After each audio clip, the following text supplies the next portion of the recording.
So one of the crucial steps in the entire visual effects production pipeline is tracking and layout. There's a whole lot of intricacies to this. There's a lot of programs you can use. There's stuff like SynthEyes, PFTrack, Buju. Just kidding, nobody uses Buju. But yeah, PFTrack, SynthEyes. That's usually going to be the ones that you run into a lot. Now, I tend to find that a lot of production studios like to go with SynthEyes because it's an overall cheaper program. I was originally trained on PFTrack, so that's what I'm going to teach you guys today. So this is going to be the complete idiot's guide to tracking in PFTrack. All right, so let's get into it. So opening up the program for the first time and go. It gives you this weird loading thing. Yada, yada, yada. It sure does take its sweet ass time. All right, here we go. So this is going to be what you see when you first start up the program, right? And a lot of this isn't going to make a ton of sense, but I'm going to help you through it and assume that you don't know anything about it. So the first place that you're going to look at is right down here where it says create. None of this shit has a really unconventional layout. Kind of drives me nuts, but just like ZBrush, it is what it is. So right here you have to hit create, and what this does is it creates a project for you. It gives it an output path and everything. And I'm going to give it a name called test, and then you have to give it an output. So I'm going to hit these three little dots. I'm going to create a folder. I'm going to call it test. Double click in that bad boy, hit choose, and now our project is created. All we have to do is hit confirm. Second you hit confirm, everything changes. Now you have four little bitty windows up here. Not a whole lot of this matters. This is how you can navigate your way to a shot, which is fine. It's kind of clunky, it's weird. There's not like an open and it takes you there like any normal ass program would, because everyone has to be different, right? Fuck. So one thing that you can do, and that you might not know, is you can just grab a shot, and I'm grabbing it from my second monitor, which I'm not capturing, and just drag it on here. And what it's going to do is going to give you an X, but the X will turn into this plus, and that lets you know you can add the shot in. So do it again, it lies to you, and then it figures it out. I don't know, it's a weird program thing, but now our shot is in the program. And in order to get tracking on this bad boy, we're gonna bring it over here, and this sets the shot up. So this window right here, page 1, whatever, like here's our shot. You can scrub it. This is 4K footage. It does have to cache it so you can see the line turning green as it goes along. That's it, caching it one frame at a time. And you can watch this thing through and kind of cache it. All right, there it goes. Now it's playing smoothly. So it's all cached in. Now, depending on how much RAM and what kind of computer you're using and what kind of, everything about your setup, like depends on how much of a shot can actually be cached. Sometimes it won't even make it all the way through and this line will like fucking buffer out. It ends up doing it a lot like After Effects does. It kind of pisses me off. This lets you know all your information. Now, one thing about the frame rates inside PFTrack is you never want to have anything that says like 23,976 or any of that bullshit. You want it to be straight 24. It doesn't account for drop frames inside PFTrack. Neither does 3D Studio Max, which is why it should be that way. So if you bring a shot in and it says 23,976, be sure to change it to 24. So now that that's out of the way, we can drop our first node. This entire program is node based. So the first one that you're going to want to put on this guy is going to be Auto Track. So now that we have Auto Track on here, I can show you how to use it. So candidate number, target number. These two are pretty important. These are going to be how many selected features on here it attempts to find and how many it will try hard to keep. So if I tell it I want it to try to find no less than 250 features, but I want it to try to keep 100 because this is a big detailed shot and there's a lot going on in it. And there's some parallax and all this stuff, so I want it to just find as much information as possible and then I can pare it down to what I need later. Additionally, when you go to search mode right here, you can ask it better speed, better accuracy, optical flow. Now, the slowest one by a mile is optical flow, but it really puts extra time into like solidifying the features. I'm going to go with better speed just because I don't think the shot's going to be too much of a problem. And optical flow tends to kind of fuck up from time to time. It does have its place, but I'm not worrying about that right now. You can always test it out on your own. The end result's going to be kind of the same. If not a little bit cleaner. It does better at cleaning up the information after it's done tracking. In deformation, since there's parallaxing going on in this shot, I'm going to want it to account for rotation, scale, and skew. And then that's going to be it basically. So all we have to do now is hit Auto Track. And you can see what it's doing here. Like all the purple information it's not really sure about, but the yellow ones it's really liking, and it's going to keep those as selected features. And it's going to go all the way through this shot to the very end, and then it's going to go back through it again backwards just to double check it solves.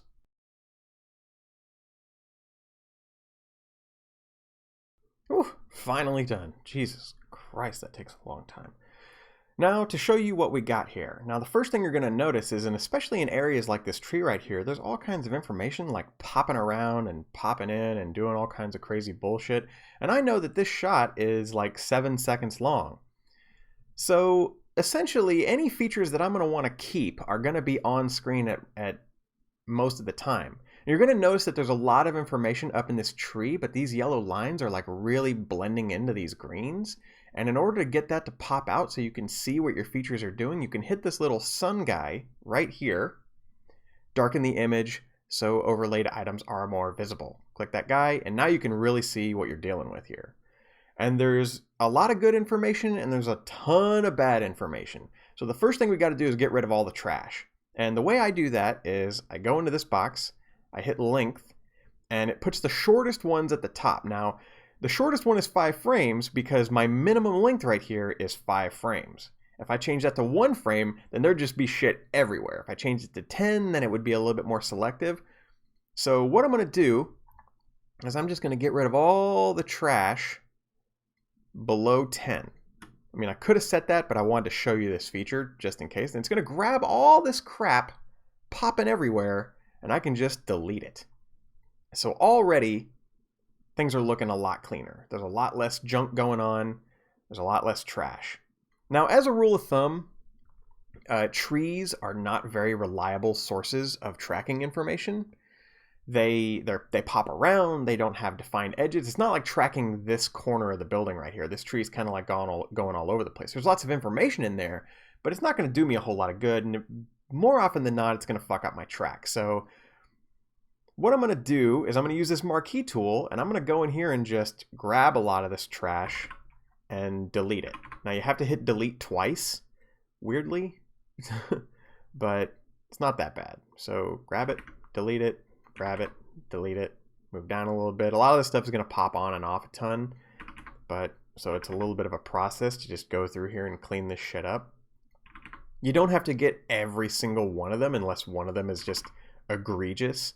And we're going to be able to see which ones are causing you the most trouble later on in this process. So I wouldn't worry about it so much now. You're just trying to really clean up the garbage so it doesn't affect any of your tracking. Grab all this junk. Grab all that junk. Just keep grabbing junk. Now, the next thing I'm going to want to show you is places to look out for, right? So one that I can see right off the bat jumping out at me is the bumper on this car. This is a false corner right here, where this bumper meets this shadow. And the reason that's a false corner is if you look at it, the car is moving independent of the shadow because it's in the foreground, the shadow's in the background. That's a false corner, and that's going to fuck your shit up. So you're going to want to look out for these little guys. See, it's got a whole bunch of them. It's moving across the reflections on this car. Cars are really tricky. Things that are really reflective are really tricky. They suck a whole lot. Power lines, like this corner right here where it's grabbing it in between where these power lines and this thing are. Like, I don't trust any of that shit. Getting rid of it, right? Same thing with this guy. Getting rid of it. That one's fine because it's up on the corner. But you can see here that this stuff is just... you're just asking for trouble with areas like that.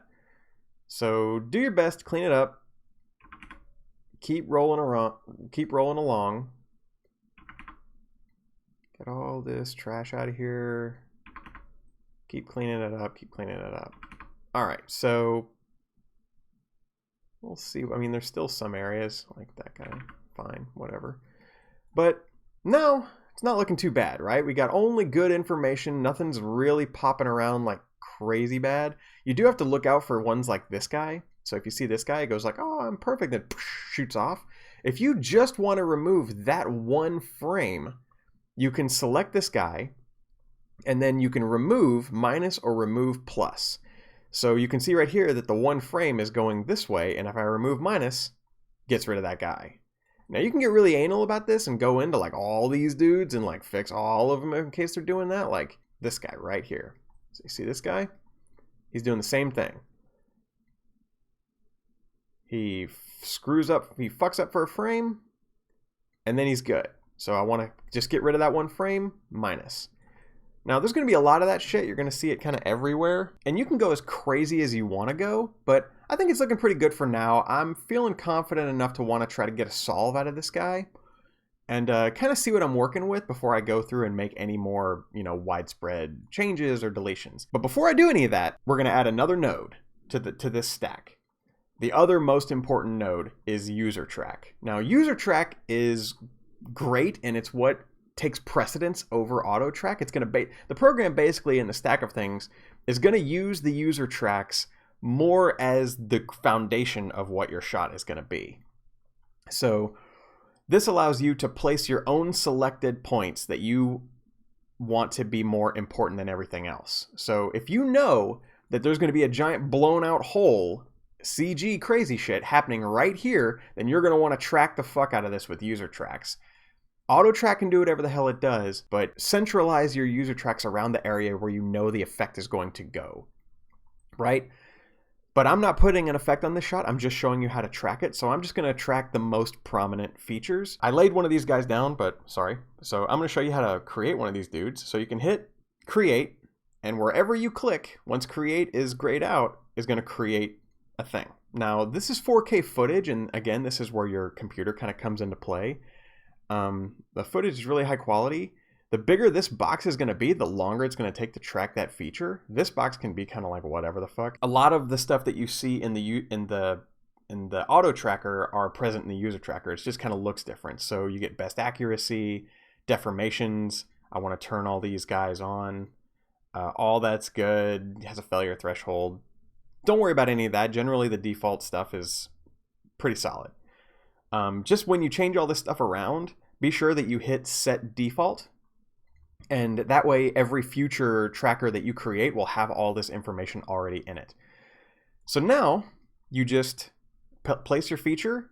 That's going to be its frame 1. I'll show you that in a second, and then you just track forward and see what it gets you. All right, now it stopped because it got kind of unsure. The camera's moving around a whole lot, but that doesn't mean that it failed, because you can watch what's going on right here, and if it stops, you can just continue it to push it forward all the way to the end, because that feature is there the whole time. Now, to go the other way, all you have to do is go back to your original source frame right here and then track the other way. All good. So that sucker's on there for the entire length of this shot pretty perfectly. And all we have to do now is keep doing that. We're going to place a feature. All the settings are still there. Going to track forward, let it do its thing. Also, be sure when you're placing features to like spread them out. You know, you're going to want some over here and some over here and some over here. I'm just tracking this whole shot. So I see this window back here and it's awesome. So I'm going to grab that whole guy. Cool. So you can actually see here that I made my inside window a little bit bigger, and now it's taking its sweet ass time tracking this guy. And I'm using a fairly powerful computer, so I would just keep that in mind. Like, this can be a very slow process, especially when you're working on bigger footage. If you don't have the hardware to back it up, then just expect to go slow.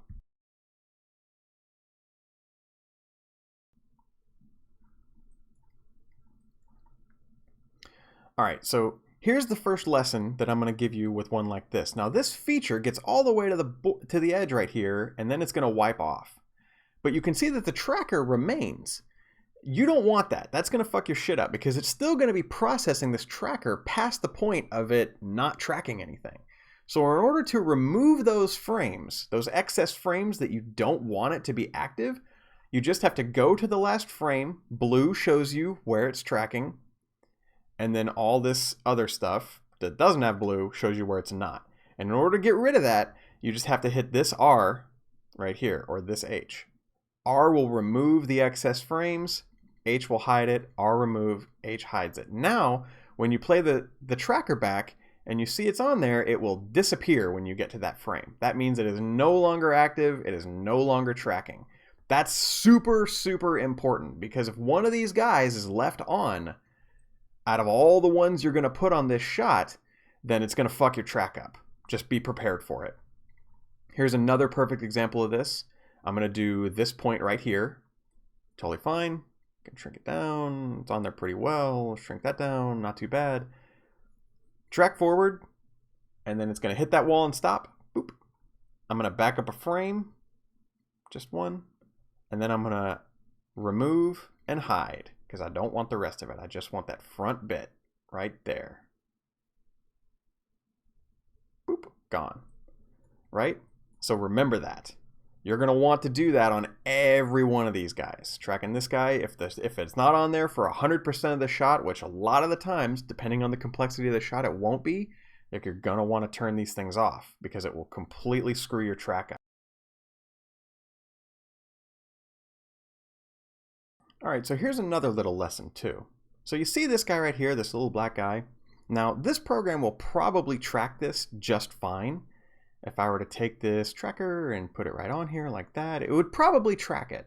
But say I wanted to give it a little boost. I want to change the color space and the contrast and stuff of this shot to like pop that little area out a little bit more. Here's how you do it. So once you have your shot set up, you can come down here to Enhance. Now in Enhance, you can completely color correct this whole guy. So if I turn on my curves and I start messing with this, you can see that a lot of the detail in this shot starts to pop out. And I can get this stuff to be a little bit more contrasty to help it out. Now, this is a low quality shot. It's not like I made this on the red or anything, but honestly, it really helps like bring out little details. If I want to track these individual guys, like you can see what it's like before and after. And it really helps it out.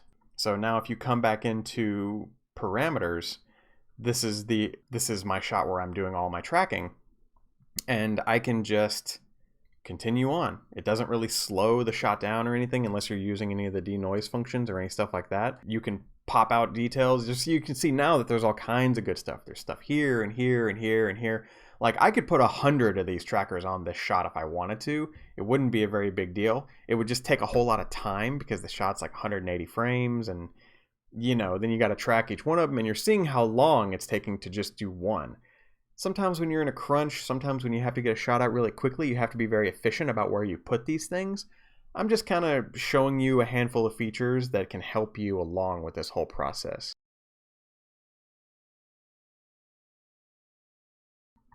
Cool.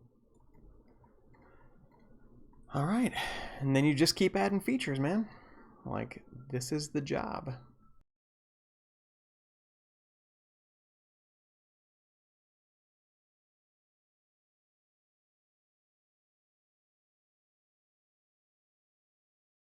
So here's an interesting thing that happened right here with this one. So as I was tracking this window, it decided to go crazy on me. You can tell it decided to go crazy because you can look at the path right here. Now, one of the interesting things about this is generally if it starts going crazy like this, kind of like finding it and jumping on and off, it's because this outer search area is seeing a similar shaped object. And you might be able to fix it just by stepping through one frame at a time. Now, this button will track backwards in sequence, but this one will just do one frame. And if I do one frame, maybe it'll work. Yes, it did, right? So you can get through this tough area just one frame at a time. Oop, that one didn't work. But then again, you can just move it. That's tactically dangerous when you move it like that because there's no guarantee. You can see that there's a shift in it right here. And maybe at this point, nope. So what I would have to do in this situation is take this outer search area and shrink it to this to make sure that it's not seeing the other one. And then I'm going to blow it all away and track it again. See? Worked pretty well. Just keep going. Here's another thing. Since I have this color correction on here, and right now it's kind of fucking with me because I want to get this corner right here, but my color correction is blowing it out. So I'm just going to turn it off now, come back to here, and continue on with my tracking. You don't have to use the color correction. If your shot has enough contrast inherent in it, then you don't have to even do a whole lot. It's just an option. It's just an option like any other. It's there to help. Sometimes it's there to hurt, but it really, really depends going from shot to shot. So at this point, I've got a lot of good trackers on here. Like, these things are really, really working pretty well. So mixed with what I already have in my auto track, which looks like this, I'm going to go ahead and try to do a camera solve on this shot and just see what I get at this point, because I may have to come back and add more. I may have to mess with my auto track, but I kind of just want to see what I'm working with. So in order to do that, you're going to go to user track, you're going to right click, you're going to go to camera solver. Now everything's going to turn purple, nothing is solved, and before I touch anything, I'm just going to go to frame 1 and hit solve all and see what happens. And honestly, it did a pretty good job, right? Like, nothing's lined up, but the track looks solid for the most part. Now, this is when you can start to notice bad stuff. Like, I missed a whole bunch of stuff in this tree, right? And as you move the shot, you can see ones like this guy right here, just kind of like floating out in nowhere. And that's bad. Now, a couple of ways you can handle this. If you have like one guy who's just floating out in the middle of nowhere screwing up your track, then when you select him and you see that it's an auto track, if you go to auto track, he will still be selected right here, and I can just delete his ass. Now, that's not really going to work because I missed way too many up in this tree. So again, like, it's going to behoove me to go through this guy and just kill a lot of problem areas before they're ever a problem. Like, all this stuff up here, stuff that it's not really sure about, that guy, anything in this tree, like so much in this tree, jeez. Now, this is one way to do it, just deleting away all this stuff that just isn't really working. Additionally, if I were to grab these two and copy paste right here, there is another way you can go about it. Say if I wanted to, so let's just delete this auto track and create a new one, right? Say I want to track this guy again, but I don't want to worry about these trees at all. Well, if you go into mask right here, and you can create a quick little roto shape around your problem areas. And anytime you move this guy, it's going to key. One way you can do it is you can actually track forward and backwards, and it'll try to keep it's around the shape. I hate that. And since this shot like isn't too bad, I'm just going to go like every 20 frames and just kind of move this guy around. Basically, you're just going to build a garbage mat around it to keep it from being a problem. Also, this isn't me being exact in any sort of respect at all. This is just me eyeballing the shit out of this stuff. With this sort of method, you don't need it to be super fucking magical perfect. You just need to get this guy out of here so it's not taking it into consideration with the track or wasting track marks on it. Cool. So now I don't have to worry about that anymore. Additionally, if I wanted to create another roto shape for these guys, then that's an option too. Cool. So now what you're going to see is when I go back to parameters and all my tracking information, I got to put it back in here. Bam. We're going to do 200, 100, auto track. So now you can see what it's doing is it's completely disregarding all this tree nonsense, and it's using more features in the areas that I want it to go. Because those trees were doing nothing but fucking up my life. At this point, like, this is going to help a whole lot. There will still need to be some cleanup. Sweet. So now that the trees have been completely punched out, we can kind of play this guy back, take a look at it. Now, there's a whole lot more information going to the areas that I want it to go to. There's still a lot of crap. There still needs to be some cleanup. There just doesn't need to be needless cleanup on the areas that I liked, you know? Like, if I still come down here to 10, hit delete on this guy, and now you can see that now that I'm disregarding the trees and all the nonsense that it was causing, stuff is looking a whole lot better. Like there's a lot more information in the places that I want it to go to. We still have to worry about places like the bumper of the car, where it's creating all this fucking shit, and kill all that stuff. You know, like small price to pay, truthfully. But it put a lot more information in areas like this because it wasn't wasting these points on the tree, right? Because I only get a maximum of 200 candidates to work with, so I want each one of those to go in an area that's going to be useful to me. So now I can just go through and do some real simple cleanup, not have to worry about this tree shit. All I have to worry about now are false corners, like this guy where this power line is crossing through. Those things are always going to be a problem. There's no real way around that. You don't want to have to make roto shapes for all that kind of stuff. You just kind of got to deal with it. It's relatively small price to pay for, you know, what you're going to get out of all this. Once again, we're looking pretty good, but you can see right here is I duplicated my shot and I have an auto track like right over here. Now the neat thing about this is I can just delete that auto track, unlink this one, and then pipe this one in to my previous shot. And now solve again. Boop. And this is looking pretty good, right? Like it's not too bad. I still have some problems. There's still a lot of floaty bits. Like, perfect example, this guy right here. He's an auto track. I have him selected. I hit delete. And honestly, because this is a longer shot with lots of, you know, stuff popping on and off, I can continue to mess with this. So I'm going to bring this down to like 15 frames. And delete all the excess information. Right? Not a problem. Come back into here, solve it again. Now, look at that. That's pretty good. Again, we got a floater. Come out to here, delete, come back to camera solve. See all these guys right here. Again, we can go to marquee. Grab all this nonsense, come back to auto track, delete them all. Come back to here, solve it. Boop. All right, now look at that. That's pretty solid. So here's an interesting thing about what PFTrack does when you get to the camera solver portion. Now I just solved this without inputting any information, and when you look at areas like this right here, you see it like it's guessing the focal length, the focal range, the field of view, pixel aspect ratio, all this stuff. It's just putting in an educated guess.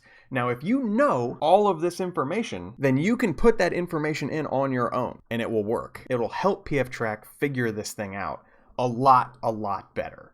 So you can see in here I have a lot of these red dots and all this kind of stuff. So say I don't know the focal length, they just hand me a shot, they didn't write down any of that information, which is going to be, I'm going to guess, 90% of the time that you're ever doing this. You can find the focal length yourself, especially on shots like this. So what I'm going to do is I'm going to park in the last frame, and I'm going to unlink it right here in the beginning. So I have my 3 nodes, and I'm going to add a node at the very top. The node is going to be estimate focal. So with estimate focal, let's turn the ground off. This allows me to line up axes that I draw in myself, and based on those axes and the field of view, it will tell me the focal length. So this right here is the x-axis, red. So you just come up into here and you line them up on parallel lines. So I know one is there and I know one is here. All right, so that looks like that. Then you go to the y-axis. So this is top to bottom. Come here, go there, and then come over here to there, right? And then we're going to do Z. Blue is Z, so we're going away from the camera this time. Something like that.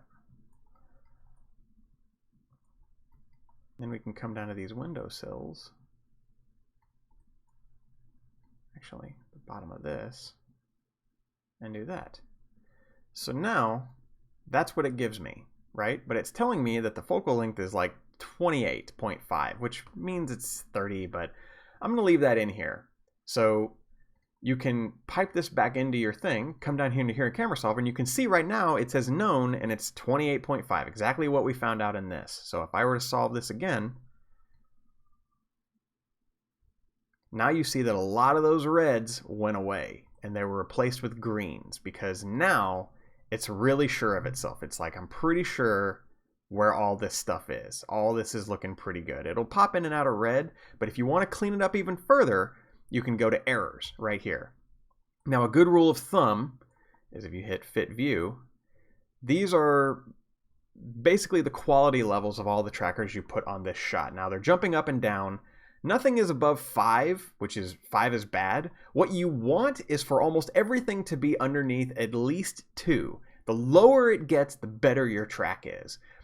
But you have a lot of information here. I have a lot of information here that is way above 2. So I want to just get rid of all that information, right? And you can do that with this trim option. And when you turn on trim, it gives you a line. And basically anything underneath this line, it's going to take into consideration. But anything above it, it's going to forget about. So I just move it down to 2. And there's a ton of information here that it's going to take into consideration, right? It's going to mainly use all this really good data. And if you hit refine all, it's going to lock it in. So now you'll see that there's white and there's a ton of green, but there's hardly any red, hardly any at all. Like maybe like it pops in for a frame or something. But this right here is a pretty rock solid track. Like it's looking pretty good. Now my ground is fucked up, and that's going to lead me to the next phase. So the next phase is viewports, right? Say you want to see what your world space is looking like, and you can do that by clicking this guy right here, this 2-window setup. Here's my shot. Here's what my world is looking like when it comes to the data. And already you can see, all right, there's the ground. Up here's the wall. It's looking pretty good, right? That was pretty accurate. It goes all the way back to the windows and shit. So that's not too bad. And we can align this ground to help us out. So we're going to go back to this, and we're going to create another new node, and it's going to be called Orient Scene. Bam. So with Orient Scene, we can basically move this ground plane around and make sure that everything kind of lines up in 3D. So it's set to none when you go to edit mode, because basically at this point, whenever you select a feature, like if I grab this green guy right here, right? You can hit set origin and it will snap the grid to that guy. Bam. And you can see that it's actually there in the shot, like it actually moved it. If I were to move it to this guy, set origin, moves the whole thing over. Move it to this guy, set origin, moves the whole thing over. So at this point, what we can do is we can rotate the world till we know the ground is lined up well. And you can do that by just coming into these additional options. Rotate, you know, all right, ground's like kind of off. Rotate, cool. Rotate, cool. Still skewed. Something like that. And now you can see that this thing is looking pretty good. Like it's pretty well on there. You can rotate in this viewport, but it tends to go crazy on you. Additionally, there are other options in here like scale. And so with fly, what you can do is you hold Alt, and if you left click, you can rotate this guy around and sort of, you know, freeball it a little bit. Additionally, if you hold Alt and right click, you can just move it around sort of laterally. Those are all just additional options. So this is all looking pretty solid, right? This ground lines up pretty well, and everything seems like the perspective is really correct, and I have tons of trackers in the scene to help me out. Now, in order to check it again, make sure that everything is looking really good. So if we really want to check this guy again, we can add another new node, which is called Test Object. Whoops. Bam. Test Object. So here we have Test Object, and what Test Object does is it lets you can import your own models into this. You can put like a human male, you can put like boxes, all kinds of stuff. I'm just going to use the thumbtack because it's in the program. When you double click on it, it's going to create it in the viewport. you can go to none, set it to place at selected feature, and then drop it in the world just by clicking on one of your track points. And there you go. There's a 3D object perfectly tracked into your scene.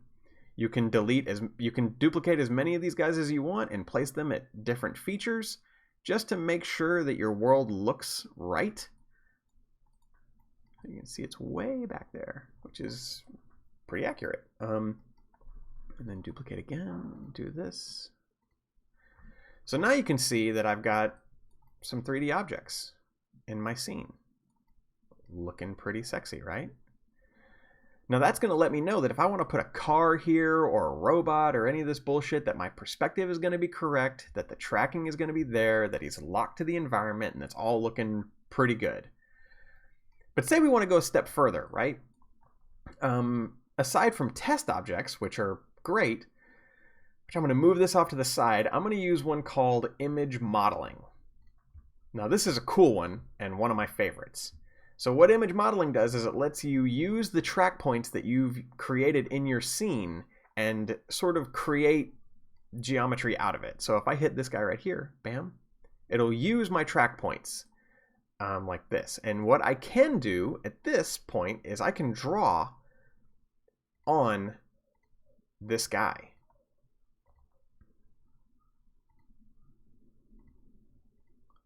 Like that. So now I've got a piece of geometry, and if you go to the outside of this, you can see that that geometry is in my scene right there. Now, a lot of these points are going to be kind of all over the place, so you got to be a little careful about where you place them. You can see that I had a point that I selected in the middle of there that didn't look very good. Honestly, when you get to this phase, if you're like, I want to replace all of these windows, then you would have to go back up to user track and then individually track each corner of these windows all the way through the shot. But once you do that and you come down here and you go to draw, you can pretty much do whatever you want, right? Like you can put stuff wherever you want. Like I can just kind of grab this whole area like this, put down a piece of geometry, right? Like that geometry is going to move with those points because it's in perspective space.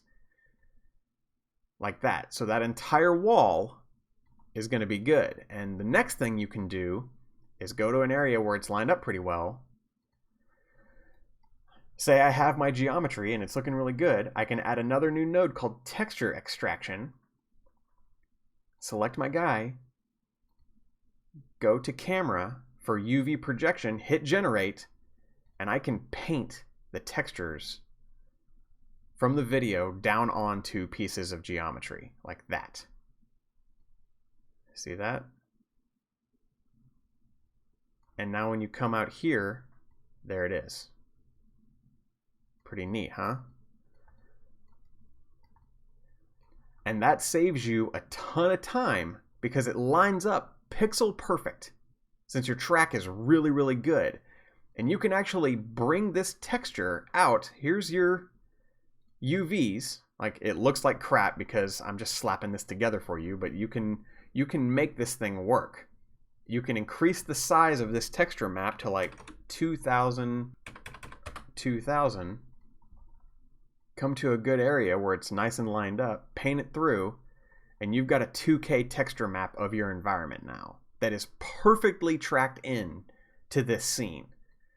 And there's a lot you can do with that. If you want to burst out all these windows and make cracked glass texture maps on all of them and like track them in 2D, you can totally do that at this point and it'll look really good. These are all just things you can use. I mean, there was one thing that I worked on one time where, you know, like a dead tiger corpse needed like claw marks on its face for some TV show I was working on. And instead of like, you know, like 2D tracking in individual claw marks, I just 3D tracked the shot, created simple geometry for its head, texture projected it, brought it into Photoshop, painted on some scratches, put it right back on in After Effects and called it a day. And I had the whole shot done in like 45 minutes. That would have taken another person like a really long time to like get this stuff done. This is a really cheap and simple way to get really cool effects. If I turn my lighting back on, you can't even tell where that geometry is, except when there's perspective shifting, right? Since I slapped this together, like the foreground looks really good, but you can see where it slips right here. Now you have to be wary of these areas, and you can just paint it like that. Not a problem. Just be mindful, because I didn't do this very, very well or efficiently, because it's for the purposes of a tutorial. But it works really well when you're really defined about the areas that you want. And keep in mind though, that when you go back up in your stack to auto track to create new dots, you have to then go back to camera solve it again, which will throw off your Orient Scene and your image modeling and your texture extraction all the way down the line. So you got to be sure the first time through that you're getting it all right, or you're going to find yourself redoing a lot of this stuff over and over again. That's just a word of warning. Now, this stuff isn't very super crazy accurate, but it's good enough for the purposes of this tutorial. I'm going to put my test objects back in on the bottom. So now when you come to here, you can see that everything's in this scene, right? It's all good. So at this point, you're like, all right, I want to export this guy. I want to export him and take him to like 3D Studio Max or something. So in order to do that, select the bottom node, go to Export, and here we are. This is your export module, and basically it's kind of default to 3D Studio Max. Gives you a world space and all this shit. You can basically find an output. I'm going to send it into test, which is where I have my project file, and I'm going to hit save. It's going to save out a Max script, which is totally fine. You know, screw these tacks. Who gives a fuck about those? We're going to go to texture extraction. Totally fine. Come down here to export. So if you want the textures to come out, I have this defaulted to PNG. You can change the format however you want to any of these through this. You can even give it its own separate output. Other than that, it's going to send it directly into the same place where your track information is going to go. And at this point, you just got to export. So I'm going to go ahead and export it again. Totally fine. It'll let you know export successful. Additionally, I'm going to make an After Effects one, which none of the 3D geometry is going to come through in the After Effects one. Only the points will. So we're going to export the scene. Bam. Additionally, if you want to export the clip out of PFTrack, you can do it by clicking this guy right here and just hitting export clip. I'm not going to do that right now because it's all good to go. So the next step is to open up 3D Studio Max. Okay, so the first step once you're into Max is to make sure that it's set to film and not NTSC, because you want this to be 24 frames a second. Hit OK, double check it, it's 24, totally fine. If you don't do that first step when you import it, if your frame rates don't match up, it's not going to set it to it and it might fuck your shit up. So let's go to, and now we got to go to run script. So once we hit run script, we just got to go and find the script that it exported. Since I did 2 of them, we're going to hit OK. And here's the piece of geometry with the texture applied to it that we created earlier, right? So let's just sample this guy and jack his self-illumination up to 100 so I can demonstrate what's about to happen. The next step is to get our footage into the background. So to get our footage into the background and to get it playing smoothly, this ties into a tutorial that I made earlier that'll go a little bit more in depth to this, but the gist of it is turn on use files, have it say animate background, and make sure that you make a really small in dimension, make a dimensionally proportionate small QuickTime of the background of the footage that needs to play in the background, or it's going to be really choppy and kind of shitty. Like I said, watch that tutorial that I posted before this one, and I'll give you the gist of it. But you can see right here, if I go to files, it's loading in the 4K version. I don't want the 4K version. I made a much smaller version. And when I hit open and then apply, hit OK, there it is. So now when I scrub it, look at that. It's in there. So this is where you get to go crazy, right? You can like make boxes, ooh, and more boxes. And more boxes. And since everything is lined up properly, when you start scrubbing this guy, it's all going to look good. See that? So that's tracking 101 basics on taking something from PFTrack to 3D Studio Max. If you want to take it into After Effects, let's load up After Effects. hit OK for all my offline plugins because that's always fun. All right, so I'm going to bring in my footage first. We're going to load it in. And this is what it's going to look like. So it's going to be black with a fuck ton of nulls just sitting around being awesome. If I lay my footage in on this guy, you'll see that it all lines up. But the first thing I'm going to want to do to kind of clean this up a little bit, make it a little bit more usable, is change these to like 10. So this will clean up your space a little bit, but it fucks your world space up. So say instead of this being that, so instead of this, so this is the size, right? Like this is how big one of these nulls is. But say I want this to be the size of the null at 100% right here. So if I come to here, scale, you'll see it's at 10 instead of 100. And this can kind of mess your whole world space up. So basically a little trick that I always use to bring down the size of everything, scale the camera and to scale the world and everything. So, you know, you don't end up with your nulls being, you know, this big at 100%. I take everything below the top null, including the camera. So I'm going to take everything below the top null, everything except for the top null, and then I'm going to link it to the top null. And then I'm going to change its scale to 100. Now you see it didn't change in size because the camera is linked to the null and it's scaling it up with it.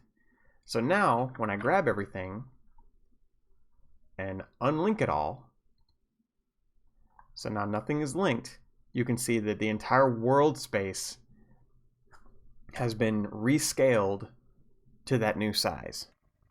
So now we don't have giant null issues.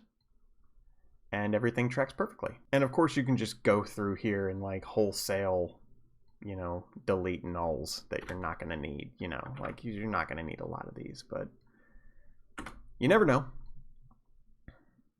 Having that many nulls in your scene can slow you down a little bit. But this is all just a, you know, an overview. I went really kind of fast and I brushed over a lot of stuff. There's a lot of intricacies to this program. There's a lot of intricacies to getting it out and into other pieces of software. You know, I might do a follow-up tutorial at some point where I kind of talk about stuff, how like the way that it can handle lens distortion and, you know, facial tracking, shit like that. I should probably do a facial tracking tutorial. But anyway, this will get you started on just bringing a shot into the program, tracking the damn thing, and then getting it out into another piece of software so you can start adding effects and stuff to it. So let me know if this helped at all, and I'll see you next time. Bye.